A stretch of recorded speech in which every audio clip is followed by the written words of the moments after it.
Hello, this is Scott Wells for the magicwordpodcast.com. And today I have with me a good friend from Chicago, someone actually who was born in Detroit, Michigan. And perhaps that's kind of how I got to know him, because he was doing a lot of restaurant magic. He was a restaurant magician performing at a lot of restaurants back in the day, along with Aldi Only, and kind of I'd gotten to know these guys. And then he got more involved then in Chicago.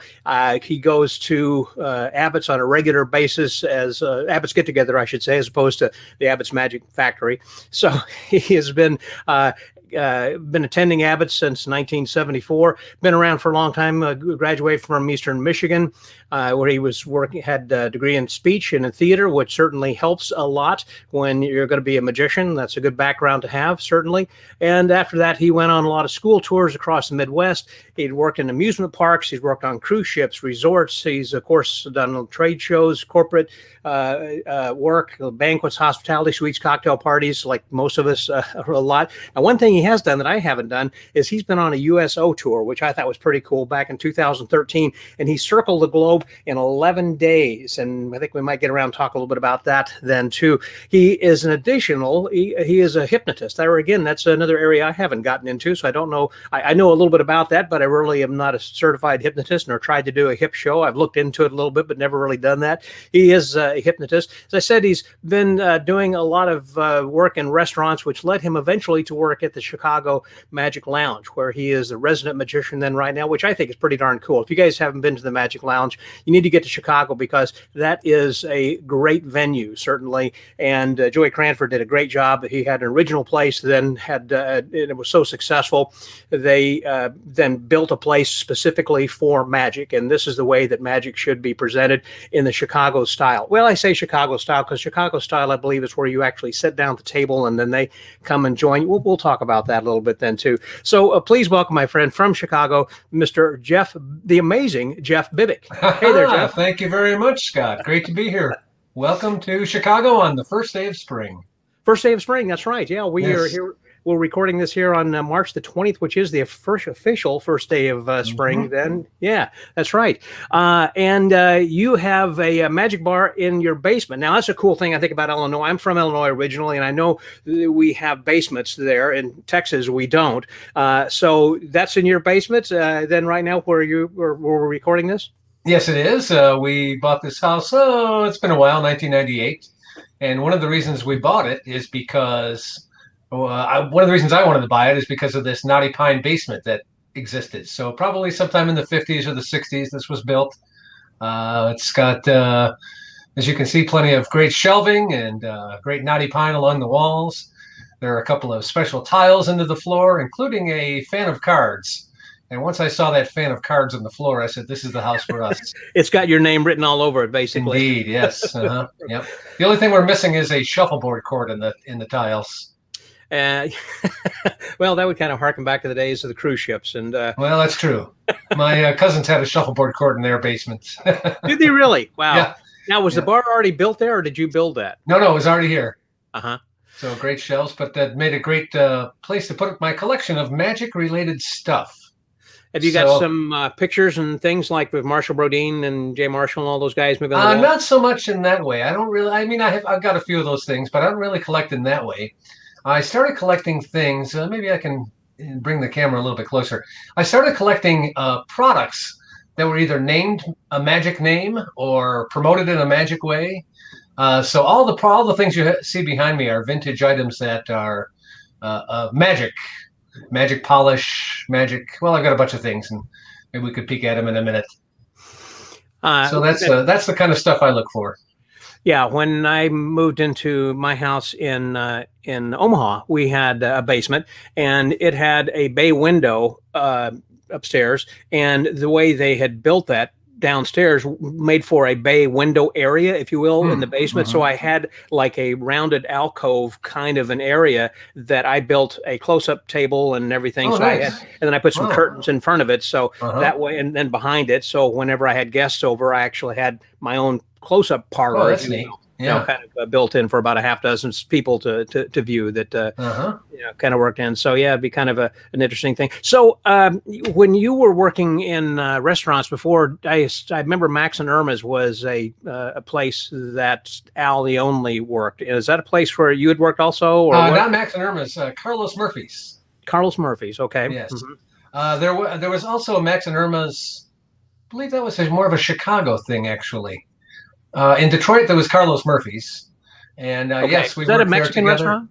Pardon me? Was it Mexican restaurant? Yes, Irish Mexican restaurant. Irish Mexican. Yes, was their tag, and that was a great place. It was a very big place, and Al started doing it. I don't know, 1 or 2 nights a week, and then suddenly they wanted to go with 7 days a week. So he called me up and said, "Hey, come on in." So it was great for every night of the week they had magic there. Well, Detroit's really a great area for a lot of magicians who have come from that area. You and Al and Jeff Hobson, and I believe, didn't Kevin James come from up in that area too? Yes, from Michigan. Well, he was more from Western Michigan, but yeah. Yeah. Who else was up in that neck of the woods? Well, Carol Fox. He was of course the big guy around town. Milt Court, for any of you who may know that name. Yeah. Claire Cummings was Milky the Clown in Detroit for a long time. So we had quite a Roy Kissel had a magic shop in Detroit. He was good friends with Carol. Yeah. Let's see. My first magic shop was Romig's Magic Shop on 9 Mile in Ferndale in Michigan, a suburb of Detroit. My brother took me there, I think, in the 8th grade, and bought a couple of things and kept going back there ever since. And so there's a lot of magic in Detroit. Good magic town. When you got involved with magic then to begin with, was it really through the magic shop? Did you happen to, was there a trick that impressed you? Sponge balls kind of did it for me, I guess. I remember actually, before I even went to my first magic shop, now that I'm thinking about that, I think I was at a ski resort in Wisconsin, and there was somebody who came over and sat at our table. Again, kind of like they do in Chicago style magic, where they come and sit at your table as opposed to standing and walking around, and a guy sit down. And the only thing I remember is doing sponge rabbits, and I'd never seen anything like that before. I just kind of like, what the heck was this? I believe sponge rabbits is the greatest close-up trick there is. Yeah, it's kind of hard to follow up with anything after that. Yeah. If I could only do 2 tricks, they'd be Sponge Rabbit and Invisible Deck. Invisible Deck took the words out of my mouth. I was just talking with someone who was a magic dealer, and he was talking about how important it was Scott Hollingsworth, I believe it was, when he was working at the magic shop here in Houston. And he was saying, I would never sell a beginner an invisible deck first time around, because once they've got that, that's the ultimate trick. That's the only trick they need. You need to teach them other things, and then the invisible deck, if you want to bring them back, have them come back, Yep. That is great. So are those 2 things at the Chicago Magic Lounge are kind of like your go-to tricks? Well, certainly the bunnies. I have a whole routine that's kind of evolved naturally with the bunnies. And I brought them out one time, and I started doing a little goofy song. And so that really caught on, and now it's developed to where I can get the whole bar singing this stupid little song. So that's a lot of fun. It's a great, it's a great bit. There was a routine I recall, and darn, my mind just went completely blank. I think it was Roger Smith. He was a magician. No.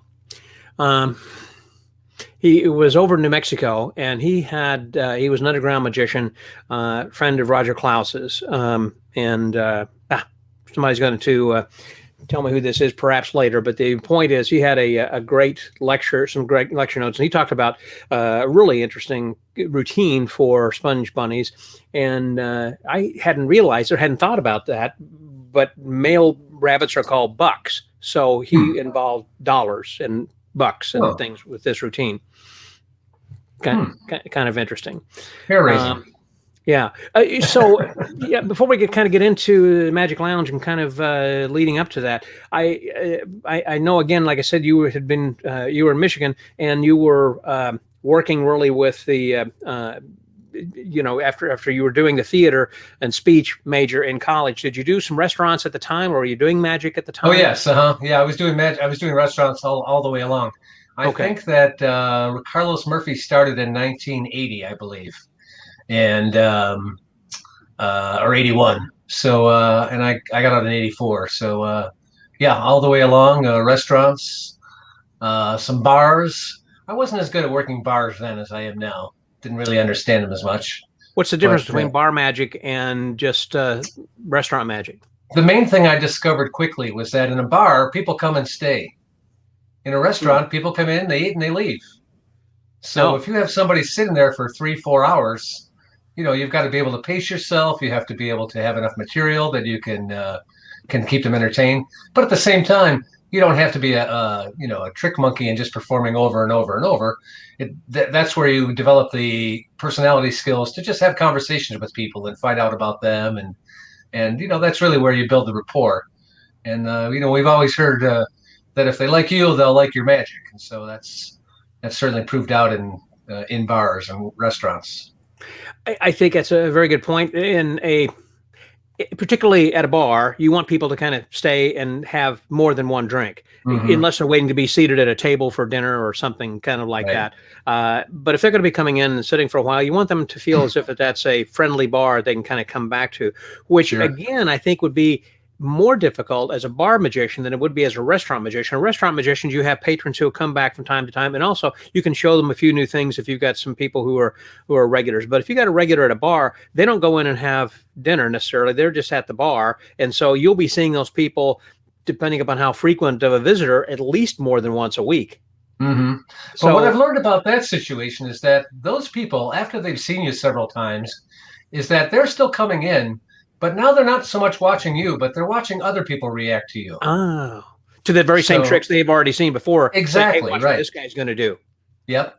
And if you think about some of the classic bar restaurant magicians like Julian, he only did a handful of tricks, but people would come back time and again to see those handful of tricks and see their friends react to it. I assume you've seen Heba Haba Al and like you said, Matt Shulian, I guess. Of course, you worked with Bob Shulian there at the Magic Lounge. Hmm. But who are some of the other guys you Well, saw? Or by the time I moved to Chicago in '85. So by the time I came around, Matt Shulian was already in heaven, but Charlie Shulian, his son, was around, and then ah, Bobby was was Charlie's son, and sadly he passed away this past year, about a year and a half ago. right. Um, so certainly those guys were, but also the one of the mainstays at the New York Magic at Shulian's was Al James. Al has been a Chicago bar restaurant magician for longer than anybody here in town. And he wrote the So book on it. yes, he did, and so Al, and he's still performing. He still performs at the lounge, Hmm. and so Al was around always, and guys like Bill Weimer. Don't know if you know of him. I know Bill. Uh-huh. So he was a regular for quite a while. Who are some of the other guys that I can think of? I saw Heba Haba a couple of times at the old New York Lounge. Did you ever go there, Scott? I never did. I Hmm. how no. Well, let me think about that. How far is that from Magic Inc.'s Yeah, shop? that's the one that was just up the street from Magic Inc. Then Three, yes, four one blocks. time when Magic Inc. closed one evening, I was there with Jay, and he said, "Hey, you want to go to dinner over at New York Lounge?" And that Uh-huh. was I mean, and the reason I remember how close it was because we just walked like a Yeah. few blocks away. So Yep. that must have Hmm. been. And then somebody sat down and did some magic for us. But Hmm. but no, I didn't see he have Al perform there. I saw him actually at a convention that Hmm. Charlie McFarlane and David Fields had put on in Midland, Texas, back in the early '80s. Hmm. That was called Close Up for Connoisseurs, and Heba Hab Al came in and performed and lectured for us. Oh, fun. Yeah. He was a funny guy. Yeah, And there was another great guy there at the New York Lounge, Skeets. Can't think of his real name, but I only knew him as Skeets, basically. So he was very funny as well. And then was he a big guy? Kind of big guy? no, he was an older, skinny guy. Okay, that's Uh, it might have been Nick, the owner, also did magic, but he mainly let the other guys do it. okay. There was also Mr. Ash. Mr. Ash was a dealer in Chicago and Chicago fixture for many, many years. Sadly, he passed away about a year ago. And Ken Mate is another name that performed at the New York Lounge. I never actually worked at the New York Lounge myself. I sort of did, but after it was a New York Lounge, after it was sold, it was a couple of different bars. But people knew the place or they knew the address, and they kept coming back for magic. So at one point, the owner at that time called Al James and said, "Hey, do you want to come back and and work here again. And Al said, no, I've got other gigs. I can't really do it. So he called me and he said, hey, interested in working the New York Lounge? At the time, it was called not the New York Lounge, Hotshots. Hotshots. Okay. Yes. So I went there and we tried it for a while, but by that time, entertainment had changed. The neighborhood had changed. The people that would walk to that bar just didn't live there anymore. I'm not saying it changed for the worse necessarily, but and then certainly entertainment options have just exploded in the last 25 years. So it just really didn't work out. It wasn't really worth their time to pay me to be there. So I worked the room, but I never really worked when it was the New York Lounge. And kind of same with Shulian's. I never really worked there. I filled in a few times there, but I was never really a regular there because the guys that worked there, Jimmy Krizak was another great guy from Shulian's. The guys that have worked there, unless somebody died, there was no openings. But I filled in there several times, and occasionally they would do a Halloween show in the back room, a stand-up show. So I did that a couple of times. It used to be, of course, Chicago was well known for all of their bars, unlike any other city. I don't think New York even came close to rivaling that. And LA, Atlanta, Houston, Chicago was the only place. Number one, they had a lot of magic shops. I remember Don Weiberg told me about, I think at one point, I don't know, it was in the 1950s or something, there were like 6 or 8 shops within a 3-block area downtown or something. And then all of the different magic venues for performing bar magic, like I said, Shulian's, New York Lounge, the Pickle Barrel, and oh golly, I don't remember how many other, but there were just a ton of them. Why do you think that resonated so greatly in Chicago as opposed to other cities? I mean, I'm not really sure of that answer. I think that I don't know. People like to go to bar. Certainly Chicago was a huge bar town. There aren't nearly as many bars as there used to be, but certainly there was. They'd say there's a bar in every corner, which was pretty accurate, maybe not every corner, but unless you're around Wrigley Park, then it's like every other building. Right. Yes. Do you recall that you and I went to Shulian's? You were in town once. I think you were doing a trade show. I do. Charlie Shulian sat down with us for over an hour and just told us stories. And I don't know why I'd forgotten about that until all of a sudden that comes back. Yeah. Yep. Wow. Yep. That was a while back. We'd done that. We both had darker hair back then. yes, I did. Your time is coming, my young friend. Yeah, well, no, I'm there. So again, I think it's kind of interesting. It's almost like there was a shift as well, in which that, of course, brick and mortar magic shops are kind of going out of vogue, and I say out of vogue, they're going out of business. With an internet and everything else, of course, is changing things from that standpoint. But people still like live entertainment, and I mean, as far as going to theater, to symphonies, as well as going to live magic shows and seeing magicians at bars, and it is hard to find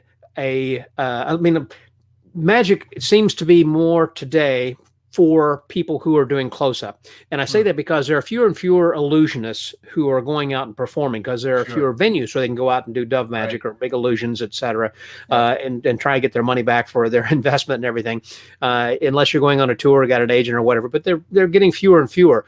The point is, most things that are being sold by magic shops and dealers today are really geared more for the close-up magician and what they call the street magician. I'm not sure exactly what street magic is. Well, I know what street magic is, but I mean, as far as being paid for that, and that's, but still, it would lend itself more to working in restaurants. It is still, I think, hard to get that restaurant job because there are so few of them. As I just mentioned, few cities have them, but there are more venues like the Chicago Magic Lounge and others that have been open, smoke and mirrors. You got Nashville, the House of Cards, and down at Wizards and Orlando. And I mean, there are about a dozen clubs around the country where people can kind of come in and perform. But as far as working on a regular basis, night after night or week after week, it's hard to try to get that first job. Any advice on getting into a restaurant that you have or that you've lectured about or talked about? Yes. The thing about restaurants is restaurant owners are very busy people. You can't call them up and leave a message and expect that they'll call you back. You have to show up. And what I always like to do when I'm scouting out restaurants, of course, is just to go to it the first time, check it out, see what the vibe is of the place, see if the people are having a good time, how I'm treated at the bar, if I'm having a drink there, and then from there you can decide if you want to actually contact them. But then when you do contact them, then you can say, hey, I was in your restaurant the other night. So that picks up their ears right away, because people will say that to them. They don't know that you're a magician necessarily, but they will pay attention to one of their patrons, Right. usually. So then you can say, hey, I was in your restaurant the other night, and I'm a professional magician. And here are the words that I came up with some years ago that have actually treated me pretty well, and I hope that it can be so for others. Instead of saying, hey, let me come here and do magic at your tables, what I came up with was this line. I own an entertainment company, and we specialize in magic night promotions for bars and restaurants. Now you're talking their language, because liquor companies will do promotions. Food companies will do promotions where they're trying to push a new product. So it's something that they understand. If you just go up to a guy and say, hey, I'm going to walk around your tables. No, you're not. You're going to get in the way of service. You're going to bother my guests. No. If you come at them with the approach of, this is a promotion that'll bring you in more business, then they're going to listen more closely. Now, that being said, there's still a long way between, having them say it's a great idea and then having them spend the money. There are some restaurants that I worked on for a year, just stopping in every once in a while, saying, hey, I was in the neighborhood, thought I'd stop by and have a beer. And at those times, I don't really go in with the idea that I'm going to be doing magic, at the time. Occasionally I'll do a little something, but, I'm not going into re-audition every time. I'm just making my face known and letting them know I'm a regular guy and a, nice guy to be with. So it's a process. It's kind of a dance, and it takes some time sometimes. Now, on the other hand, I've been working for, probably almost 10 years at a place called Manny's Deli downtown in Chicago. And Manny's has been around for, 80 years. And they wanted to do magic. So a friend of mine is related to the owners there. He said, hey, Bibik, you should call this guy up, or I want you to meet this guy. He wants to do magic at his restaurant. So that was a totally different situation, because that really wasn't even a sale. He just said, when can you start and how much is it? So, those are very rare, but that can happen also. I think that would be fairly rare. It's kind of like finding a trade show. It's like, right. Yeah, we're out of the blue, as opposed to soliciting that, where someone just happens to say to you when you're at a restaurant and you're working or something, and saying, hey, we'd like to have you come and do a trade show for us, kind of a thing, where you really hadn't solicited that. That's something that'd be ideal, of course, while you're working at in a restaurant. And that's a lot of times, I think, when you're working at a restaurant, you do have an end goal. There is some reason why you're there. Of course, it's to make some money, and also to practice new things and to meet people, but also it is to promote yourself and to get additional work. Right. That's actually my main goal for a restaurant. And that's what I look at before I go into a place. I look at the clientele. I don't want to work at McDonald's. Some people have, and, I guess that's fine for them. But, I want to work something more upscale, that people that go there will have parties and will have some money to spend on entertainment. Right. So, yeah, you definitely have to pick your venue carefully. Well, I think also you need to know what it is that you're wanting to do. For an example, I don't do children's parties. So whenever I am asked, do you, I've entertained the kids and they've had a good time. I used to do birthday parties, but I'm at a point where I can pick and choose as to what I want to do and the kinds of shows where I want to perform. And that's not necessarily someplace and something that I do want to continue.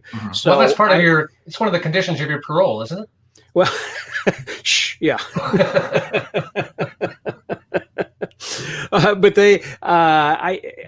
I can suggest other magicians that want to do that. But my point is, you should I think you should have a goal for magic or life in general, basically, of where you want to be in 1 year, Right. 3 years, 5, 10, 15, 20 years. So this way that you can eventually get to where you want to be. Otherwise, you might get at the end of a certain period and turn around and say, well, gee, I wish I would have done such and such. Well, if you would have had a plan, you would have gotten there, of course. And so my point is that if you want to continue to stay and work in just one location, and that's been your goal, there's nothing wrong with that. You have achieved your goal. Right. I mean, I think people that are maybe part-timers will, take that approach. They're not counting, Correct. They're not depending There's nothing upon wrong the with money. that. Right. No. I'm going to have a little coffee if you don't mind. That's tiny. And that looks like a good cup of cappuccino. That's a nice coffee right there. For our listeners at home, this is the tiniest cup of coffee ever. So thank you. It's about a thimble full. So he has a little cuppa. Yeah. Exactly. Which is one of the things, by the way, too, I was going to ask you that differentiates a bar magician from a walk-around cocktail and restaurant type of magician, where there as a strolling magician, you're doing bang, bang, bang magic and tricks and entertaining the audience and trying to move from one to the next. Whereas when you are working behind a bar, you have to have gags and jokes as well as tricks. There was a good mix of that. I think I heard you say on a recent show something. Could you give that mix there again? Oh, yes. I think I said you have to have 100 gags, 1,000 tricks, and 1,000,000 jokes. That was it. Yeah. To be a good bar magician. But really what I think about, ever since I've been working at the Magic Lounge and being the bar magician there, well, a couple of things. First of all, when people come in the secret laundry entrance, if you're not familiar, you walk into a laundromat and then you find the secret door and you're in the magic bar. I'm the first magician people will see. And although our shows are ticketed and you have to buy a ticket, the magic bar is open to the public for free. So you can just come in and see magic at the bar. So I may be the first magician they've ever seen. I may be the only magician they've ever seen. So it's a really important position, not only for the lounge, but for me as well, because whether they come back or not to buy a ticket for the show can often rest on my shoulders and the time they've had there at the bar. So what I like to do is consider myself as a magical host. I'm not really there to push trick after trick after trick. People want to have conversations. They want to have a drink. I slide into it easily. I'll do a set and then I'll take a little break. I'll come back and do another set, 15 or 20 minutes at the most. Do another, take another break. So it's a more relaxed pace. Yeah. I recently had Doc Eason on as a guest, and he was talking, of course, about trying to get the money. Get the freaking money, basically. And that's one of the important things is you want to keep people drinking at the bar and to make sure, they're going to be there to see tricks. But it's a lot like a trade show from the standpoint of you're trying to keep the audience and tell them and have them stay there for a while and ask questions for the salesman and about the product, et cetera. And here you want them to have more drinks. And so that's why you got to have a lot of gags, a lot of jokes. You just can't do trick after trick after trick. Sure. I think it's just gets to be monotonous after a while. Yep. So, I think you have to treat that completely different as a bar magician versus a strolling magician. Definitely. But in a way, it's a lot more fun. You get to know people more personally. That opens up more doors for other events and gigs. And, they remember you. I think they remember you a lot longer. When they go into the Magic Lounge, when they go into the main show, there's magicians working the tables. And oftentimes it is a little bit more of the traditional Chicago style where they will sit down with you. But they only see you for a few minutes and there's 4 or 5 magicians working the tables. They may or may not remember who you are. Whereas at the bar, I have time to give them my information, and I have my little tip jar out if they're interested. I have a little Venmo card if they don't have any cash. People don't have cash these days. Yeah. So, and I always talk about how this money isn't necessarily just for me. I support a lot of charities. Tonight we're supporting Cartographers Without Borders. That's a good one. Those guys are lost. Yeah. Yes, they are without their borders. Yeah. Right. And of course the Lawn Fertilizer Foundation. It's a grassroots organization. Oh. Are there people who will write these down and say, wait just a minute, you're going too fast? Sometimes, and sometimes I'll use the line. It's a good one. Write it down. Yeah. Which was the line of a tagline of a of an Irish comedian. Heck was that guy's name? Very famous Irish comedian. You know, what's it? I'll never forget what's his name. Oh, what's his name? Yeah, that's right. My best friend. Exactly. Just like write it down. Roger Smith, whose name I was trying to think of earlier over in New Mexico. Okay. Anyhow, whenever they do come to the bar, and again, they're just coming in, let's say, for a drink, they're not there for the paid show.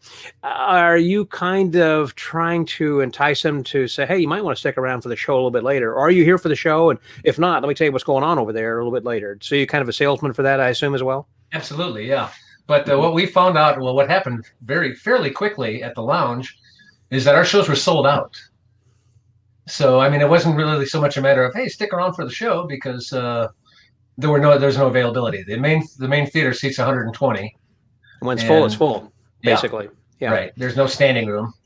But the other gag that I've used, I'm going to go step out of frame for a moment. The other gag that I've tied in with that, maybe I should just bring my whole toy box over. Why not? Wow, what a suitcase full of stuff. Yeah.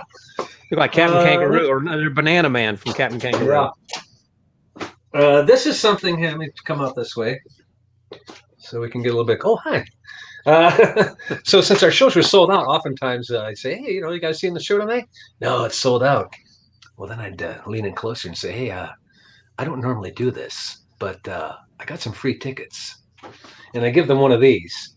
And this is an old gag. Let's see. I don't know if we can see this or not. Let's see.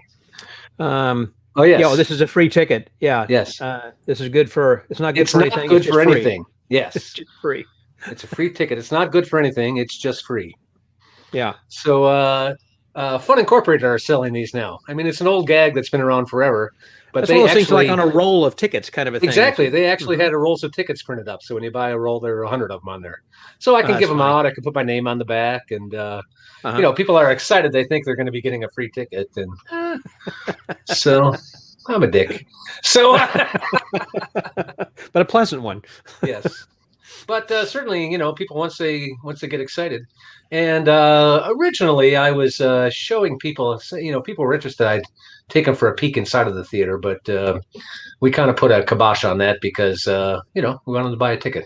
It's like peeking behind the curtain. That's part of the surprise. It's like, exactly. To kind of see what's going on back over there. Right. It's going to cost you. Yeah. Right. Little bit, yeah. And I always thought that it was a good sales point, but they said, no, man, they want to, it's when the curtain opens, you want it to be exciting. They're already getting a peek behind the curtain whenever they get to see you to begin with, whenever they're at the bar and getting some of the magic and whatnot, and then kind of look over the shoulder and kind of see the stage area at least. Over there. No, you can't really see it unless you. Oh, is that right? You can't see the stage. There is a balcony there as well. Yeah. So you can kind of hear things, but there's a big curtain. So yeah, that actually turned out to be sort of a flaw in the design when we first opened. Was that the noise from the bar would leak into the theater. So we invested many dollars in I say we, of course, I've got no ownership, but they invested many dollars in a soundproof curtain to cover that area. That's so right. That helped quite a bit. I remember because before that was open. That's what I was thinking. Then right. I remember them saying it did have a little bit of sound. Mm-hmm. That was a little bit of sound abatement issue that they put in place there.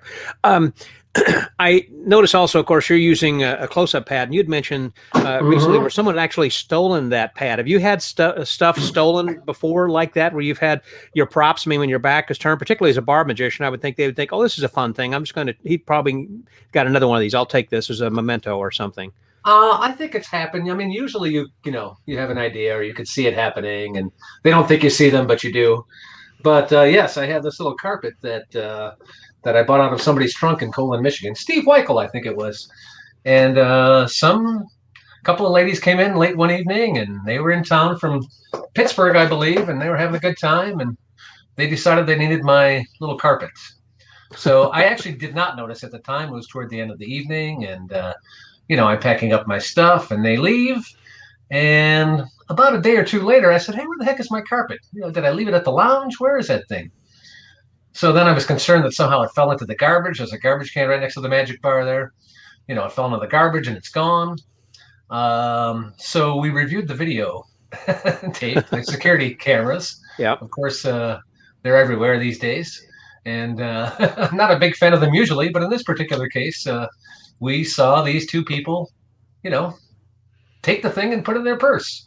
Wow. So through their credit card bill, our marketing manager Cindy, who happens to be married to Joey Cranford, she tracked these two women down. And so first she sent them a message on Facebook and she didn't get a response. And then she called them at work.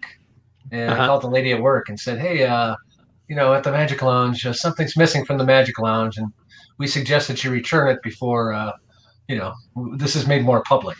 And she was a sales manager of a big, convention hotel in Pittsburgh. Holy so, cow. I mean, it wasn't somebody that worked at the gas station. This was somebody that, first of all, should have known better. And secondly, had a lot to lose. So believe it or not, about 2 weeks later, the thing came back. So I was happy about that. Kind of maybe plied them with too many drinks, I guess. Yeah, I guess, yeah. They also stole the menu, which was stupid because they could just have a menu. Have a menu for free. So. I have to share a similar story. My wife and I were working in Savannah, Georgia, doing a big conference. And one of the things we used to do was a gypsy rope tie. And the rope that we used was, well, anyhow, after the show was over, we're packing up and everything. And Kathy says, well, where's the rope? And I said, well, I thought you had already wrapped that up and put it. And she says, no, I can't find it. And then she noticed there was some guy who had been the gentleman who had been tied up in that routine was walking out with the rope. And so she followed him out, got in the elevator, and it was a younger fella, and he had it underneath his jacket, like he was hiding it basically. Yeah. And she said, I'm going to need to get that rope back because, we've got other shows we do, we need that. And he said, well, I'm just going to be taken upstairs. My wife and I were going to practice this or something.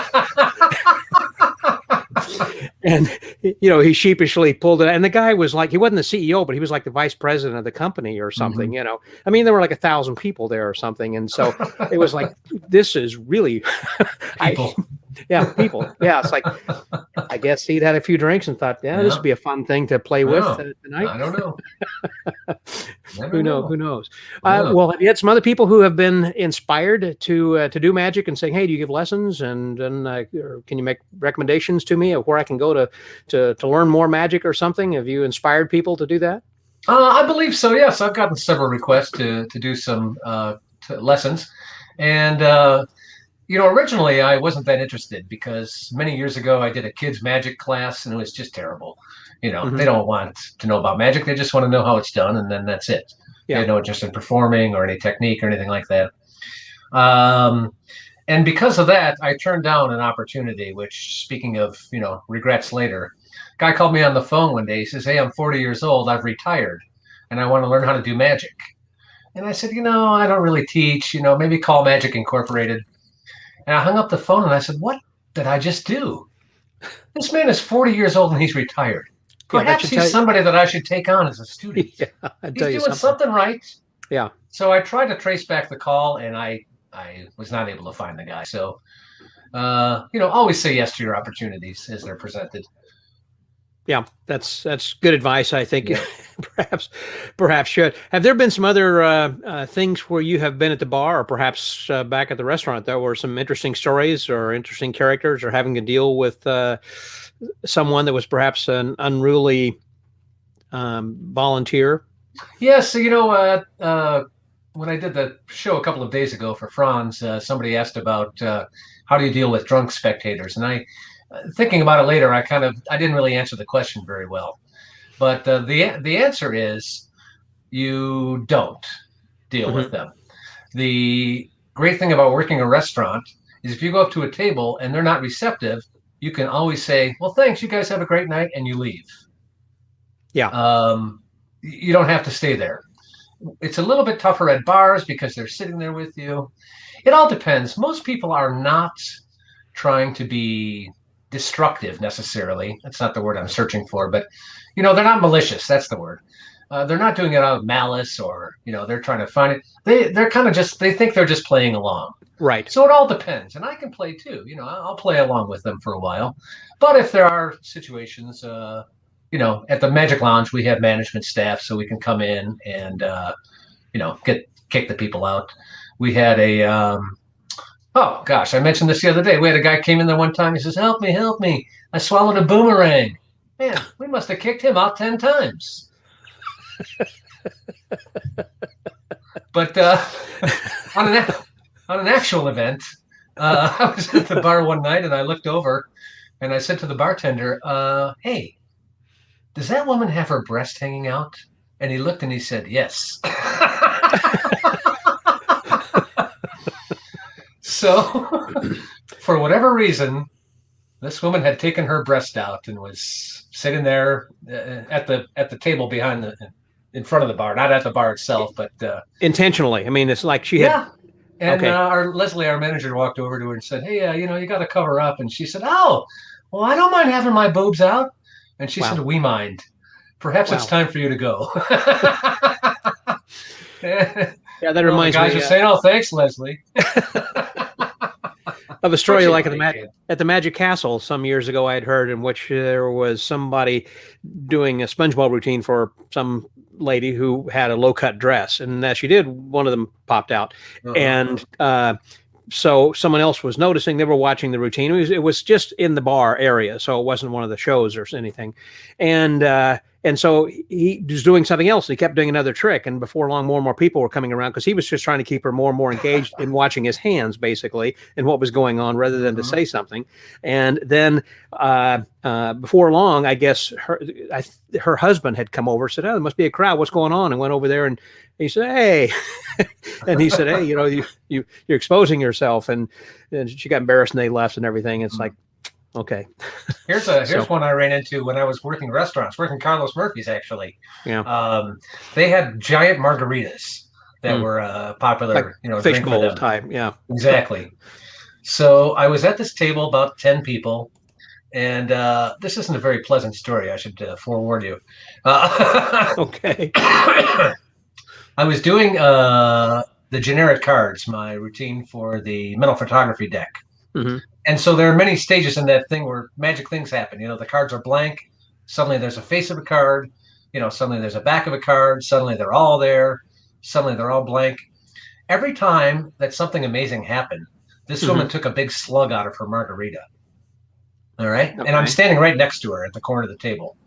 Yeah. And I get toward the end of the trick and I look over and I realize this woman is vomiting into her glass. Oh.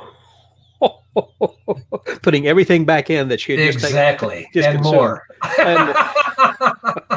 So that was a good time for me to say, "Hey, folks, you guys have a good time here tonight. I gotta go." You've been having way too much fun here tonight. But man, my magic made people sick. That's what I like to think. Yeah, is that what's on your business card? My magic makes people sick. Yes, it is. Yeah. That's why you're the Amazing Bibik. Exactly. Right. That's funny. Yep. Well, I always remember early on you were known as Bibik, of course. Yes. And I always thought that was clever. It's like Al the Only. It's a nice tagline that people will remember, certainly. And I would think, of course, would mean, let's see, who should we have for our show? Bibik, of course. I assume that was kind of your thinking on that. Yeah, actually, that sort of came out. I started doing that in high school, like probably my senior year in high school. I started using that tagline. And the way it started is I would write little notes to a girl in class. And I'd sign them different ways. Bibik, you fool. And then one time I signed it Bibik, of course. And I said, hey, that's pretty good. So I kept that. But I sort of got away from that some years later, because I was kind of using that as a company name. And if you called somebody and said, hey, I'm calling Joe Schmo. Yes, who is this? Well, this is Bibik. What's your company? Bibik, of course. They just didn't get it. You know what I mean? As a company name, it wasn't very good. And then I started doing some in Chicago. Not only is there a lot of magic, but there are a lot of storefront comedy shows and variety shows that people pop open, and little pocket theater kind of places. Yeah. So I started doing some of those, and there was never any pay, but there was usually beer. And and then so one of those shows, they started calling me the Amazing Bibik, and so that's kind of what I've been going with the last couple of years. I thought they were going to say Bibik the beer drinker. Yeah. Yeah. So that's how that came about. But yeah, there's still people that know me by that. So your company is, would you say this is Jeff Bibik? You say, what's your company name? Say the Amazing Bibik, or do you have a company? I know Chicago Magic Network is what I have. Magic Network. Yeah. Settled on for some. I think it's a good idea, business-wise, to have a separate entity. And some years ago, I had an accountant recommend to me to have converted to an SCorp. So this way, you put money under the SCorp, which is separate from your own business, essentially. And so I had set up a S&K Wells Enterprises Inc.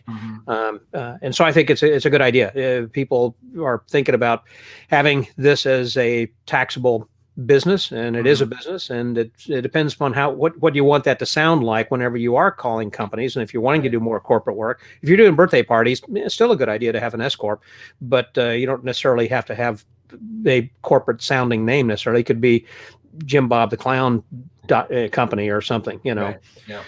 But I still think it's a good idea to have some sort of a firewall or some sort of a company name to represent you. Kind of a thing. Do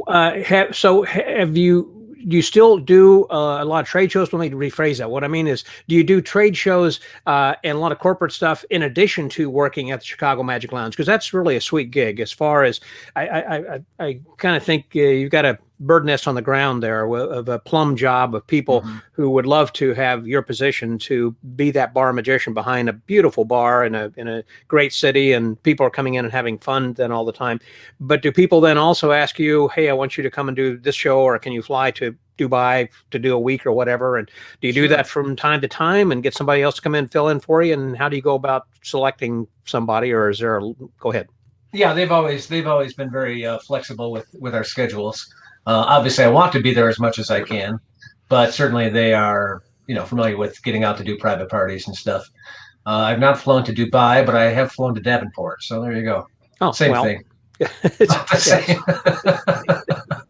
But you have been to Dubai when you were flying around the world. You went to 11 countries, or what was that? In 11 days, you went to how many? Went around the world? Yes, tell me that USO story.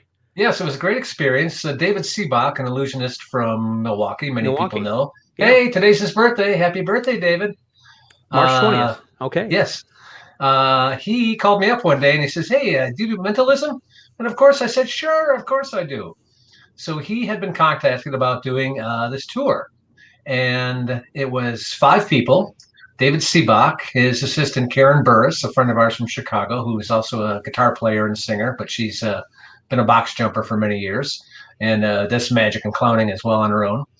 And a guy named Marty Polio from Louisville, Kentucky, myself, and then the guy who put it together was a guy named Keith, and he was the MC. He was a stand-up guy, comedian, and a stand-up guy. But anyway, the 5 of us flew out of Chicago, and we left one afternoon, and we flew west, and it got dark, and it got light again, and then it got dark again, and then finally we landed in Hong Kong for a couple of hour layover. And then from there, we flew a couple more hours to Singapore. So we got to Singapore probably, 5 o'clock in the morning, something like that. But basically, we'd been on the plane for, 20 hours. So in Singapore, we were there for 2 days. We performed at the Navy base there. Was it a cargo plane kind of a thing, a military vehicle, or was it commercial? The first part was commercial. And but from Singapore, we flew to a tiny little island in the Indian Ocean called Diego Garcia. And that was military transport because it's a restricted area. There are no commercial flights in or out. So Diego is a really incredible place. It's the top of an old volcano, so it has a natural harbor. And the island is 36 miles long, but it's only a half a mile wide. Wow. And the south half of the island is all nature preserve. The north half is a U.S. naval base. So it's kind of a tough assignment for the sailors there because they're there for a year. And wow. So that's a super long time to be living on a postage stamp, basically. Exactly, in a place like that. Now, of course, they have great facilities, health club, great pool. And of course, they bring in shows. And so we did 2 days in Diego Garcia. And then from there we flew to Bahrain in the Middle East, and not Dubai, but Bahrain, which is a little it's a little bump off of Saudi Arabia. And we were there for 2 days. That was a very interesting country, very rich, a lot of wealth there. It's a tiny little country. It's a Muslim country. Unfortunately, they have an incredible mosque there, but unfortunately, the day we flew in was on a Friday, so the mosques were not open for tours because it was their holy day. Were there certain tricks that you had to take out because of their religion? No, because our audience was the U.S. Of course, sailors. Right, yeah. right. So the base there in Bahrain is really more like a college campus. Several dormitory type buildings, hotel sort of buildings, but then a giant recreation center with gymnasiums, swimming pool. We were in a beautiful theater there, but right next door to our theater was a first run movie house. So they could either come to our show or they could go see, the latest movie. So we were there for 2 days also. And then from there we flew back through London. So we circled the globe in 11 days. So when you came through 2 days in each place, so that meant 6 days on the ground, translates to 5 days up in the air. When you were on the ground, did you get an opportunity then really to kind of enjoy the tourist spots? Somewhat, yeah. Singapore is very interesting, very, very expensive, for one thing. We had a small stipend. The USO does not pay very well, but certainly the opportunity was something I would not have passed up, because of the pay. But so we had a small stipend as well. But, we went to dinner there in Singapore the first evening, and the hamburgers were $25. Wow, for a hamburger. Yeah. Wow. Okay. So quite an expensive. So the second day, actually, maybe it was even later that day, we found the local market. And in the market, they had food stalls that were just incredible. And so, you could eat for a lot less there. So, and then you went to London, and there was no base in London. That was just a stopover. No, that was just a stopover. So we were there, I think, about 8 hours, just in Heathrow, and then we flew out from Heathrow back to Chicago. Great time. Yeah. I think David has done that more than once. He's done that a few times, I believe. I think he may have done it more than once. Yeah. Yeah. I would do it again. They sort of switched their programming up now. It's, we've tried to get back in and have not had any success. So it's actually Armed Forces Entertainment handles the shows. The USO shows specifically are more big name talent. So I call it a USO show because that's what people really are familiar with. But if you want to get technical, it's the Armed Forces Entertainment. Right. Yeah. So they're talking about people who are celebrity entertainers who like Beyonce or somebody, I guess, that would come in for a USO tour like a Bob Hope used to do, kind of a thing. Right. In the airport in Diego Garcia, they had a picture. Bob Hope had been there in the early 70s. So our shows were not quite to the level of Bob Hope's attendance. You think of those Bob Hope specials, and there would be a couple thousand people sitting on a hillside watching him. In fact, I thought that was kind of interesting that for the time and expense of getting us there and having us put on our show in Singapore, we had about maybe 40 people at the show. Diego was a lot different, of course, because there's nothing else to do there. So those shows were full. Everybody. But also, same thing, Bahrain, we had about 50 people. So you never really know. It's kind of like a phone room show, I guess, in a way. Have you? I assume you've done some phone room type shows. I've never really got into that. I don't know why. Never had the opportunity. I had a few of those, and that's the kind of thing where they would sell shows to people who would buy tickets, but they were basically just giving those as quote donations for some charity, and you never knew if there were going to be 30 people or 3,000 people who would show up in the theater because they had, but you still got the same pay. It was kind of fun. Anyhow, so listen, we've been. I appreciate your time in getting to talk about a little bit about Chicago Magic and everything. I mentioned at the beginning of this about Chicago Magic, and before we do close, I wanted just to, mention exactly what Chicago Magic is. You kind of alluded to that a little bit earlier as far as being able to sit down, but Chicago Magic is different from regular strolling magic. Do you want to differentiate that and explain that too? Well, I don't know that it's so much different, but Shulian's really is the place that started with as far as I know, with sitting down. All the restaurants, Carlos Murphy's, everything I had done till that time was all stand up. Excuse me. And and Shulian's was the place really where you saw them sitting with the guests. And I'll tell you what, that really it makes a big difference because then you're really more part of them. You make better money that way, and you get to know people more. One thing that I mentioned the other day that's very important when you're a magician is to learn people's names, because a person's name is their strongest magic word. If you think about your name, you're given your name at birth and you have it your entire life. And if you live your life correctly, your name goes on well after you're gone. In fact, if you live it incorrectly, that can also be true. But I feel it's very important to get people's names, and you get a better connection with people that way.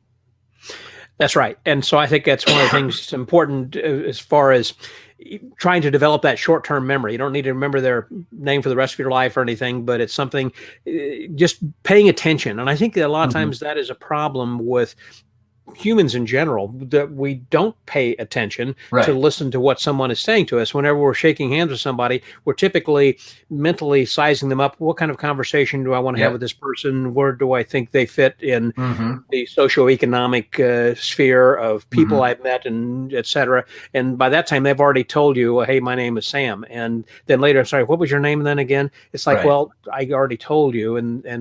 But likewise, they had heard your name and they don't remember your name then either. So I had learned some time ago to try to make people to remember your name easier by having something that's a hook that you can say on. Like my brother's name was Rod Wells. He would always say, that's Rod, like fishing rod. And so people will kind of start to remember that then later, to remember your name, which is part of the problem. If you've ever talked to anyone who's gone on a cruise ship saying they saw a magician, well, what was the guy's name? I don't remember. Boy, was he good. And likewise, I think a lot of times at a restaurant, they may take your card or may not, but they don't remember your names. But if you can have something that would be a hook, that's why I think the Amazing Bibik, or Bibik, of course, or whatever that you have, is something that would be a hook. Like my name is Scott, like from Scotland. I'm not from Scotland, but I think you'd like the land where I'm from, which is actually from Illinois. But anyhow, so but talking about your name or something, of having a hook with that, to get people to remember that. But likewise, you should remember their name, because again, that's very precious. They've been given that at birth, going to take it to the grave. It's Dale Carnegie said a man's name is the sweetest sound to his ears. So exactly. I'm sure that applies to women as well. I had gotten my first job out of college because I had remembered everyone's name in the room. They had other people who were coming through, and the reason I know that is because they later told me other people had great resumes and they had good things they were showing and talking about, et cetera. But whenever you left, you called each of us by our names, and you had remembered our names, and we thought that's important.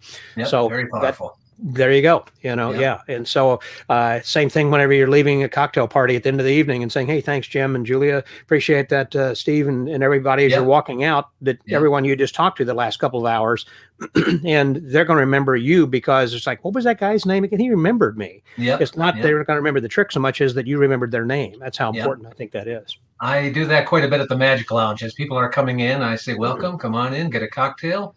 Tell me your name, please. And they do. And I say, well, this is great. Please meet a few of my friends. Over here, this is Scott. This is Al. This is Tony. This is Bob. And so, and the thing is, that sounds difficult. But actually at the lounge, it's not that difficult, because people sort of trickle in before the show. And so I can, I have time to learn them. And what I'm doing is every time I reintroduce them, I'm reminding myself as well. So it's a very powerful tool, and like you said, people are often more impressed with that than some of the magic you may do. And you can also use that then later if you're going to put their name on a card or something. If you're come back to that and saying, "Hey, was your name? Wait a minute, it's over here. We've got this. Your name's already here." There's some way that you can bring their name around full circle, I think. And the other thing about that I just want to bring up is that sometimes magicians will have somebody up on stage, and they'll have a very difficult name.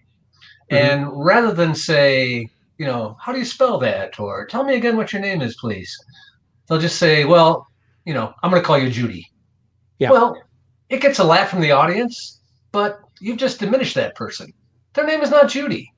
So learn their damn names. It's not that hard. If you pay attention, it's not that hard. The other thing that I do is often write down names, and I have a book of names that I've collected. A book of names, yes. Yes. Using the lounge. I used to use stickers. I would have my name underneath there with my phone number. So it'd say Scott Wells and then my number. And so I'd say, what was your name? Okay, it's Jeff. And I would write down Jeff, and then I would stick it on your breast, your chest. Yeah. And then, and likewise, if it was a woman, I'd peel it off and I'd say, oh, here, you put that on there. And so this way they were walking around, and you also knew that you had performed for that person, and also your host knew that you had been around, because they'll see all these other name tags. That's a really good idea. Yeah, with your name on that tag and theirs as well. It's a great idea. So just another way that you don't have to remember their name, because you can see it. Go back there, on their name tag as well. Well, listen, as we close, I was going to say, name of my podcast is called The Magic Word. Speaking of words, I want to ask you, what is your phrase? What is your philosophy of life? What is it that you live by that's a magic word or words for you? Wow. Ooh. Surprise. Perhaps you could have warned me of this earlier. Yeah. I don't know. Keep laughing, folks. We got to keep laughing. Humans can laugh for a reason. We're the only creatures on Earth that laugh, and there's a reason for that, because we're usually pretty silly and pretty stupid. So let's just keep laughing at ourselves and laughing at others. And wait, that didn't quite sound right. But laughing with others, maybe. How's that? Laughing with others. That does sound better. And it's great to be alive, isn't it? Yeah. To quote Frank Zappa, he said some other word there too. Yeah, it's the alternative to be above ground when you wake up in the mornings. That's exactly. Right. So let's keep laughing, shall we? Let's do that. Yes. And I look forward to many years of laughing with you then, Jeff. It's great. Thanks very much for being Thanks, my Scott. guest. Thanks for all you've done for Magic. These podcasts are great. They've really helped a lot of people, and I hope to be among that crowd. I'm sure you will. A lot of good stuff that we talked about here today, and it's worth, I think, a second listen for people hearing this. Be sure to go back and pick it up again, because you've got some really good advice that you had shared. So thanks very much, Jeff. I appreciate you being my guest and also being a friend. That's the advantage. I love just doing this, because I just turn on the microphone and chat with friends, and it's just great. So thanks for being here. Thank you. The Magic Word Podcast from Chicago. From his basement, the basement boy. There he is, Mr. Jeff Bibik, and this is Scotty out. Okay. So, boy, that was an hour, wasn't it? Yeah. See, that's what I'm saying.